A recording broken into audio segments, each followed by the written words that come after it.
देखो, अब हम अपना क्वेश्चन नंबर 3 करते हैं। Chapter 3, human reproduction, class 12th biology.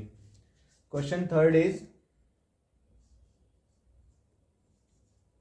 Explain the parts of human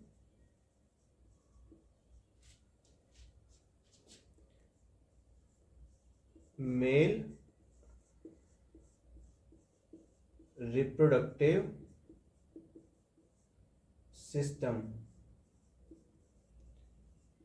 male reproductive system से ये डिफाइन नहीं होता, सिर्फ मेल रिप्रोडक्टिव सिस्टम लिखे होने से ये निश्चित नहीं होता कि ये ह्यूमंस के मेल रिप्रोडक्टिव सिस्टम की बात कर रहा है। इसीलिए ह्यूमंस लिखना जरूरी है, ह्यूमन लिखना जरूरी।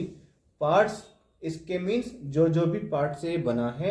एक्सप्लेन लिखा हो या यहाँ पे डिस्क्राइब लिखा हो, उसका मीनिंग यही है कि स्ट्रक्चर नहीं बनानी, डायग्राम नहीं बनाना, सिर्फ पार्ट्स लिखने हैं। और ये हम क्वेश्चन ऐसे अटेम्प्ट करेंगे जैसे 3 मार्क्स में सीबीएसई बोर्ड ने फाइनल पेपर में पूछ लिया हो 2023 के। अब ये जो अपकमिंग है, इसको हम अब देखो अटेम्प्ट करने का तरीका। हम सीधा सीधा पार्ट्स लिखेंगे और ज्यादा कुछ कचरा इसमें लिखेंगे ही नहीं। हम पार्ट्स लिखेंगे। फर्स्ट पार्ट क्या है हमारा? फर्स्ट पार्ट है scrotum.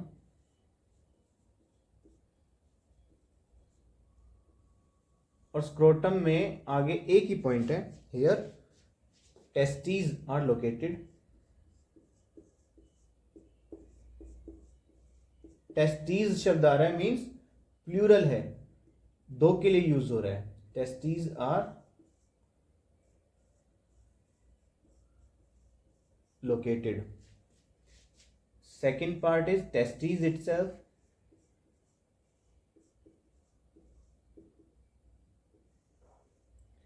First of all, these are in pair, one pair, comma. अब ये है क्या? These are male primary sex organ. क्या है ये? Male primary sex organ, comma, produces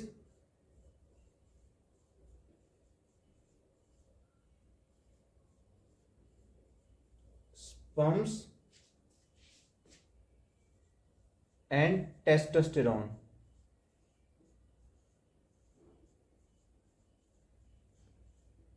ये है मेल सेक्स हार्मोन जो सेकेंडरी सेक्सुअल कैरेक्टर्स लाता है।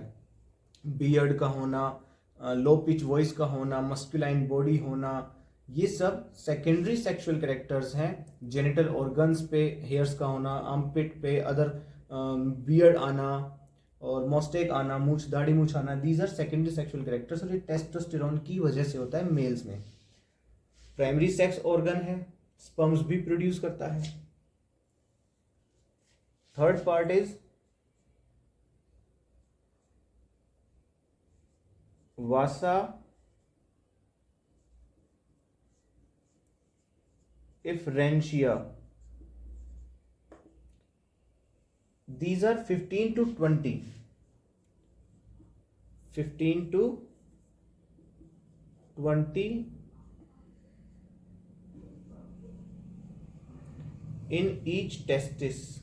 In each testis, full stop। इतना ही बहुत है इसके लिए, क्योंकि हमें डिस्क्राइब करना है ना, तो एक एक पॉइंट ऐसा जरूरी है जो उसको परिभाषित करता हो। ज्यादा कुछ कचरा लिखने की जरूरत नहीं है हमें इसमें।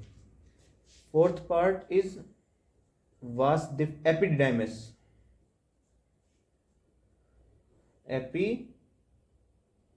एपिडिडाइमिस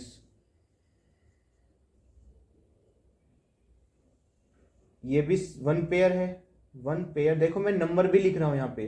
स्क्रोटम तो एक स्ट्रक्चर है बस, ये 1 पेयर, ये 15 to 20। Epididymis 1 pair. क्या फंक्शन है इसका? कैरी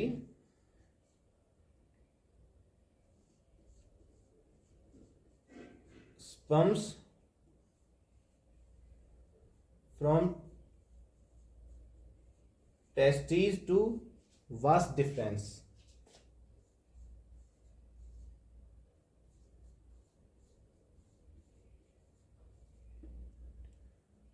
टेस्टिस से वास डिफरेंस की तरफ.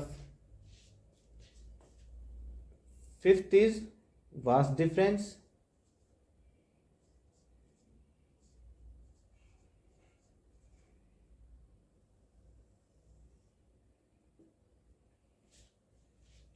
These are also one pair.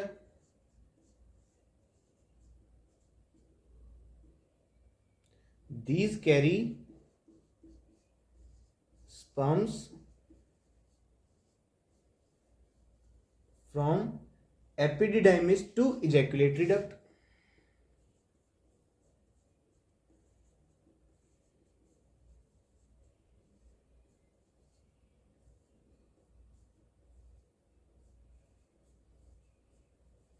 Ejaculatory मैं यही लिख देता हूं डक्ट, क्योंकि छोटा सा बच गया बस. अब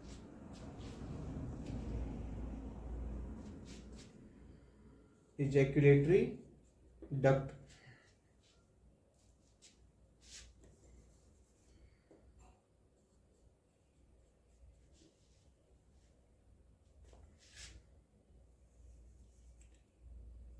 ध्यान दो, सीक्वेंस में भी यही आ रहे हैं. पहले वास डिफरेंशिया है, एपिडिडाइमिस है, वास डिफरेंस है, और फिर इजैक्यूलेटरी डक्ट है. सो वासा इफ्रेंशिया आपको ये सारे पार्ट्स ना, एपिडिडाइमिस, वास डिफरेंशिया, आपको तब समझ में आएंगे अच्छे से जब हम टेस्टिस का सेक्शनल व्यू करेंगे. मींस क्वेश्चन नंबर 4 करेंगे कल कि टेस्टिस का सेक्शनल व्यू ड्रॉ करो. उसमें आते हैं सारे पार्ट्स, उसमें आपको सीक्वेंस में दिखेंगे. अभी इसको समझ लो, एक बार लिख लो, याद कर लो थोड़ा सा, ताकि अगले वाले क्वेश्चन को जब हम इसका सेक्शनल व्यू करेंगे तब और अच्छे से समझ में आए. इसको कर लोगे तो वो अच्छे से समझ में आएगा, उसको पहले कर लेते तो ये अच्छे से समझ में आता. तो दोनों में से कोई एक पार्ट तो पहले करना ही है. Sixth is ejaculatory duct.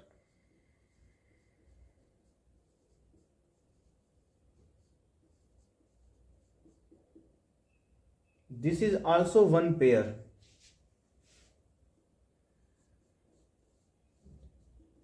Temporarily stored sperms.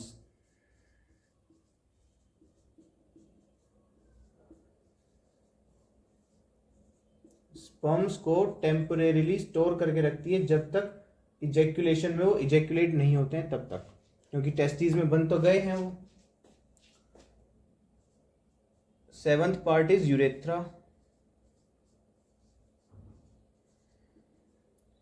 Urethra is single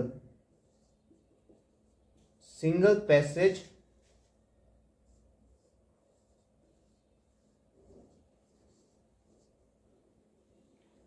for passing urine and semen. Males के केस में यूरेथ्रा यूराइनोजेनिटल ट्रैक्ट कहलाती है. मींस यूरिन भी पास होता है और जेनिटल ऑर्गन से निकलने वाला सीमेन वो भी पास होता है. सो यूराइनोजेनिटल ट्रैक्ट, जेनिटल ट्रैक्ट भी यही है और यूराइनल ट्रैक्ट भी यही है. दिस इज यूराइनोजेनिटल ट्रैक्ट, और ये केवल मेल्स में ही प्रेजेंट होती है. लेकिन फीमेल्स के केस में यूराइनल ट्रैक्ट अलग होती है, यूरेथ्रा अलग होती है और जेनिटल ट्रैक्ट अलग होती है. तो ध्यान करो, फीमेल जेनिटल ट्रैक्ट किसको कहते हैं? वेजाइना को, क्योंकि वेजाइना ही रिसीव करती है सीमेन को. So that is genital tract. So genital tract अलग है, यूरेथ्रा यूरिन वाली ट्रैक्ट अलग है, अलग अलग है. मेल्स के केस में दोनों सेम फंक्शन, दोनों सेम स्ट्रक्चर परफॉर्म करती है दोनों फंक्शंस को. सो इसलिए यूराइनोजेनिटल ट्रैक्ट बोलते हैं इसको, यूरेथ्रा को.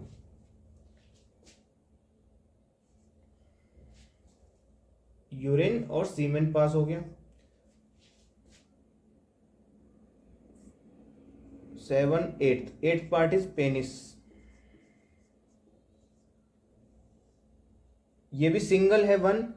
This is known as male copulatory organ. Single male copulatory organ.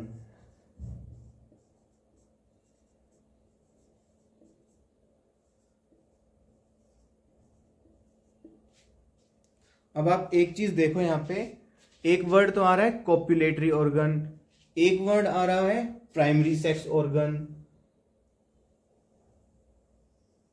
सो दोनों में अंतर क्या है, इस बात को समझने की कोशिश करो।